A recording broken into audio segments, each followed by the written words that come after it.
You didn't see your father? Yeah, I almost wished that I hadn't. Why, what's wrong? Is he okay? What would you call okay in prison, Rick?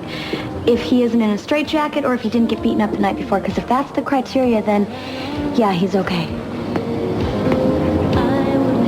It was like talking to a stranger. I mean, like it wasn't my father anymore. In what way? Whatever my father has been or whatever he's done, he's always had more energy than anyone I've known. When I walked in, I expected him to be talking about getting out and putting up this big fight, but there's no fight. There's nothing left to the man. I'm sorry. Rick, I can't believe that he did all those things. I know.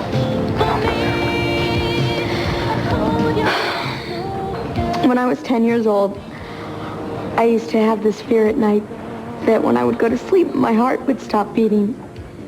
And I would get really conscious of it, and it would get louder and louder, and I couldn't make myself calm down. But my dad could. He would come in my room and he'd put my hand on his heart and we'd count the beatings. 1, 2, 1, 2. And he told me that what we were witnessing was a miracle. Greatest machine God ever created. Those are the things that I think about when I think about my father. It's just really hard to reconcile with that. I'd give anything in the world if you didn't have to, Tawny. But your father had a whole different side to him.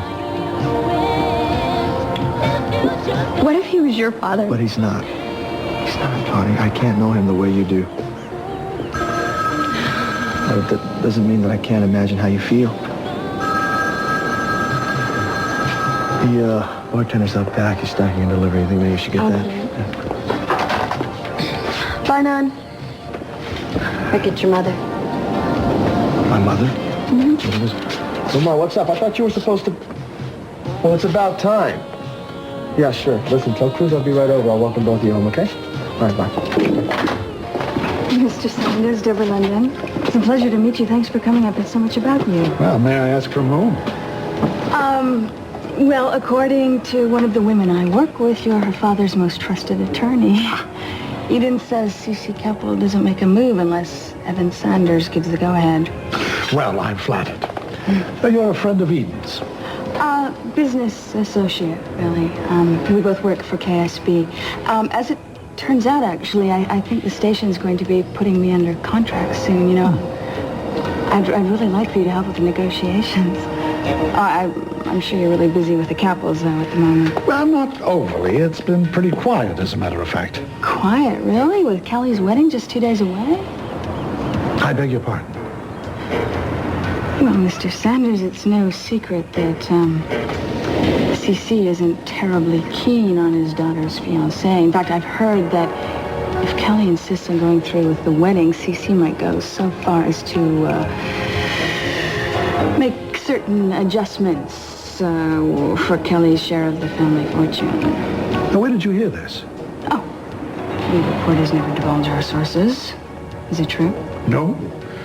Not that I'd be surprised if C.C. had taken steps in that direction, but he hasn't even discussed it. No, Kelly's going into this a rich woman, and I just hope that she can keep it that way.